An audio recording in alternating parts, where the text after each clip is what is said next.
fourth grade, it's Miss T here, and today we are going to talk about decimals. And so a decimal is another way to write a fraction. We've been studying fractions. We've been studying how in a fraction you've got a numerator and a denominator, and your numerator is the part and your denominator is the whole. So if you think about it, you might have a pizza that's cut into 8 pieces. 8 would be your denominator, 8 pieces total. And your numerator would be some part of that. So maybe you're looking for how much pizza do you have left? How many slices are left? 2 8s. 2 out of 8 slices of pizza are left. Or maybe you're thinking how many, what part of $1 do you get back for change? So we know that we have $1, and $1 has 100 cents in it. How many dimes are there in $1, students? That's right, there are 10 dimes in $1. 10 dimes equals $1, or you could say that a dime is 1/10 of $1.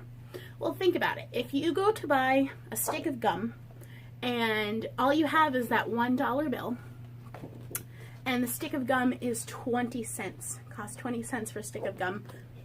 Maybe you're at a store at your summer camp or something, and you hand the cashier a $1 bill.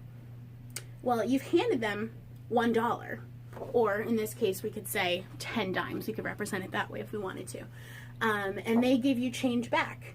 So you get 80 cents of your $1 back. You get 80 1/100ths or 8/10ths of your $1 back. And we can of course reduce that fraction even further.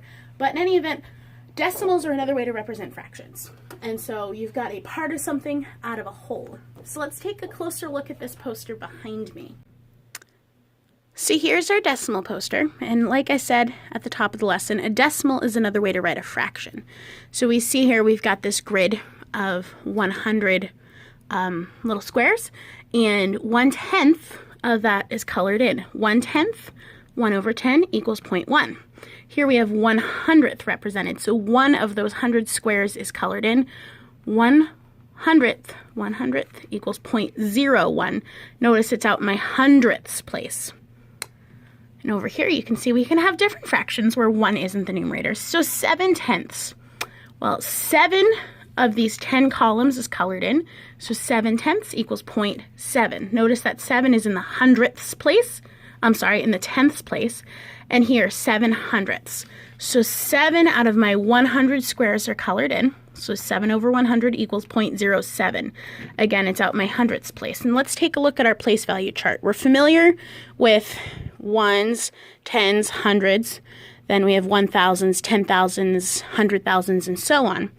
Well, here we have our ones place, our tens place, our hundreds place, our decimal point. And in our math lesson, we talked about how the decimal point can be read as point.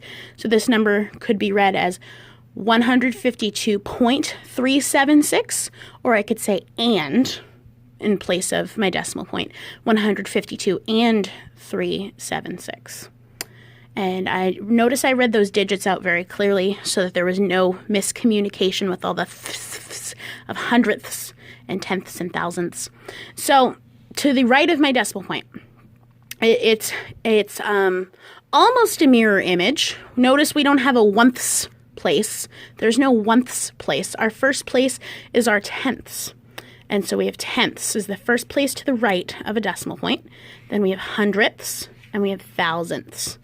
Tenths, hundredths, and thousandths. And we won't go any further than that in 4th grade. So up here, I have 7/100ths, 0.07. Notice it goes out 2 digits to the right of my decimal point, so it is in the hundredths place. All right, and another term for today's lesson, a mixed decimal. A mixed decimal has a whole number and a decimal. So down here we would call 152.376 a mixed decimal, because this number has a whole number as well as a decimal after it. So another way to think of mixed numbers are money. You think of money, you've got a dollar amount. We could put a $1 in front of this, $152. Money only goes out to the hundredths place because, again, you only have up to 100 cents in a dollar. So if I just look at what's on frame here, I could say that is $152.37. And that would look really familiar to us. All right, so let's take a look at some problems from today's lesson. Okay, so we're taking a look at number 2 on page 231 from our Introduction to Decimals lesson.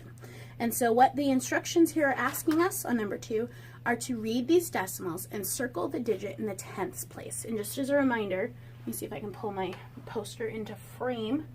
Just as a reminder, when you're looking about place values with a decimal point, from the decimal point over to the right, we have the tenths, hundredths, and thousandth place values. So we're looking for the digit immediately to the right of the decimal point in the tenths place. So let's take a look at a few of these together, and hopefully this shows up on the board decently. First one is 0.3. Again, you can read a decimal point as and. When you're looking at mixed decimals, where you've got a whole number and decimals, sometimes I say and, but usually I like to say point. So I want to circle the digit in the tenths place, and in 0.3, my 3 is the digit in the tenths place. Let's take a look at the next one, 0.621. So the 6 is in the tenths place, the 2 is in the hundredths place, very good, and then the 1 is in the thousandths place. So I'm going to circle the 6 because that's the digit in the tenths place. All right, next we have 0.6. I went ahead and read the 0. They're showing us that that's a mixed decimal. They have the 0 as my whole number. 0.6, well, 6 is in the tenths place again. And then we have 0.781. So again, this is immediately to the right of my decimal point, hundredths, thousandths. Which digit's in the tenths place? You guessed it, 7. Very good. Up here we have 0.38. 3 is in the tenths place. Next, 0.579. 5 is in the tenths place.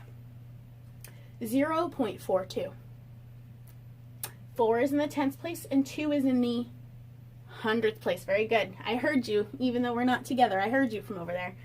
And then lastly, we have a mixed decimal. Again, just like mixed fractions are whole numbers and fractions, mixed decimals, you guessed it, whole numbers and a decimal. So 12.62. And I guess I don't say and very often, but you can say and when you're talking about a decimal point, and that's fact number 4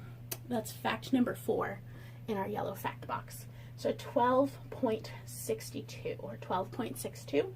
6 is in my tenths place. Okay, so that is number 2 from page 231, identifying information or identifying the digit in the tenths place. So again, the tenths place is immediately to the right of your decimal point. So you have your decimal point, you have your tenths, hundredths, thousandths. Very good. And it's worth noting that when you're dealing with decimals, so let me pull my chart back into frame. There we go. When you're dealing with decimals, the further from the decimal point you get, the smaller the number. That's totally flip-flop on whole numbers. Because on this side, if we pretend this isn't here for a second, we're looking at 152. Well, 2 is the smallest place value. 2 is in the ones, 5 is in the tens, and 1 is in the hundreds. So the further on the left of the decimal point you get, the number gets bigger. And the further to the right of the decimal point you get, the number gets smaller. So the more digits you see after a decimal point, the smaller that number is. Because if you look at this one right here, 0.781, that is 781 thousandths. Excuse me, I misspoke. Nope, I didn't misspeak. That is 781 thousandths, tenths, hundredths, thousandths. So that's a really small number. That is a really small number. I wouldn't even want to draw all of the squares needed to represent that on the grid. So that's a very quick overview on our introduction to decimals, and we'll be doing more work with decimals in our next math lesson. Bye, 4th grade!